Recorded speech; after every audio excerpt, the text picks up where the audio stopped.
So a few days back, D'Angelo Russell had a masterclass against the Milwaukee Bucks. He scored, I believe, 44 points, and he hit the game-winning shot in a really good performance without LeBron James. AD had to leave the game early with an injury problem. Hopefully he's all right. But D'Angelo Russell really showed a lot in that game. He showed the flashes that you see. We're talking about this is a former All-Star, and I think people forget that. I think people forget the talent level that this guy can have. And I'm tired. I'm really tired of people dogging D'Angelo Russell, people trashing D'Angelo Russell. Leading up to the trade deadline, obviously the Lakers made what I think was the right decision by not dealing him. But going into the trade deadline, it was pretty much everybody was saying, we got to trade him. Lakers got to trade him, get him out of LA, move him. And you're sitting there, and what was this Lakers team in the year before him, in the half a season before they got him? Now, obviously, LeBron and AD were a really good team in 2020. I think they were a really good team in 2021, too. Obviously, AD sustained that injury against that Suns in that series. But when they brought in Russ and they retooled that team, they were really bad in 2022, and they were really bad in the first half of 2023. When did they change? When did they go on that run? It's when they traded for D'Angelo Russell. That was a huge changing point in that season, in this whole trajectory of what this has been. And I understand that he didn't have a good series in the conference finals. He was trash in the conference finals. I get that. But that was one series. That was one series against the champs, against the best team in the NBA, probably a future dynasty. And the Lakers were very undermanned. Not everybody, no, there wasn't any great performances. LeBron played good in that series, but there was no great performances in that conference final series. And he just didn't play that well. But if you're looking at the success, like I know going into the beginning of this year that there were some doubts with him. And, there was a kind of a rough stretch that he played where he was missing a lot of shit. But what he has done over the past 2.5 months has been really good stuff. Like if you look at the numbers at what he's done since that injury that he sustained early in the year, this is a number 3. This is a number 3. And people yet still continue to dog the guy. When the Lakers can get as far as D'Angelo Russell can take them. And I'm not saying he's the best player on the team at all. I would never say that.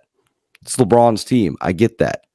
But you have to understand, for the Lakers to somehow beat the Nuggets and to win this title, not only are LeBron and AD going to have to play excellent, D'Angelo Russell is going to have to be the number 3. And that's the question with him. Sometimes you're seeing amazing. Sometimes you're seeing subpar. I get that.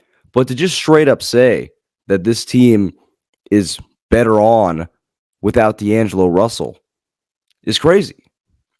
I think there's more value in D'Angelo Russell than DeJounte Murray would have given to this team. And you can say that's crazy. You can say that's crazy all you want.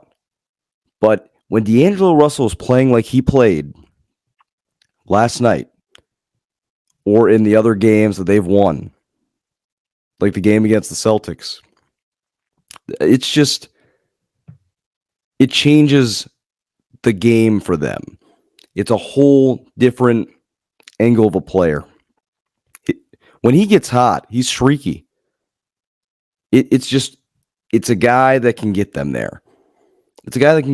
So I'm tired of people dogging him.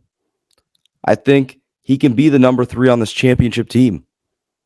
I think he's a legitimate number 3. And I don't think he's this role guy that people think he is.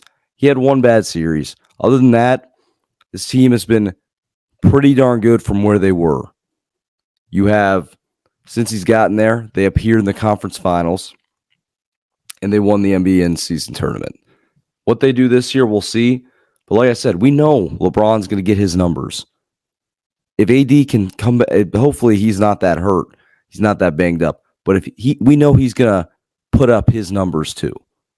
is D'Angelo Russell going to be able to be that number 3? And I really think he can. I really think he can, but we'll see. We will see how this plays out. But to say to dog D'Angelo Russell at this point is just something that is just kind of blasphemous for me to hear. He is more of a solution than a problem. And I mean, you go back to old teams that LeBron has had. Like the team that comes to mind right now is the 2018 Cavs, where this is a unit that I know LeBron went off or whatever, but you had key guys and key moments. Like obviously on that roster, Kevin Love was the number 2. Who was the number 3? Probably a guy like J.R. Smith. And I think D'Lo is kind of carving himself into the J.R. Smith kind of role. Good 3-point shooter. D'Lo obviously has a different game. He's obviously a point guard, whereas JR was just the knockdown 3 guy. But you're starting to see it a little bit more. You're like, this might be like the new JR of the Lakers. He had similar guys in Miami too. Now, it would be disrespectful to compare him to Mario Chalmers, who he is light years better than. But I think the JR comparison is pretty good in terms of LeBron guys. He's able to knock down shots, but JR could never have done what D'Angelo Russell did against the Bucks. Like, if you're a player in the NBA, 44 points and the game winner, and still people still have the ability to dog the guy. It's kind of mind blowing to me. But that's just one thing that I had to get out. I'm tired of people ripping D'Angelo Russell. He's been an all-star in this league. He's a valuable asset to have on a team, and he showed it. And he showed it like he maybe hasn't showed in a long time against the Milwaukee Bucks.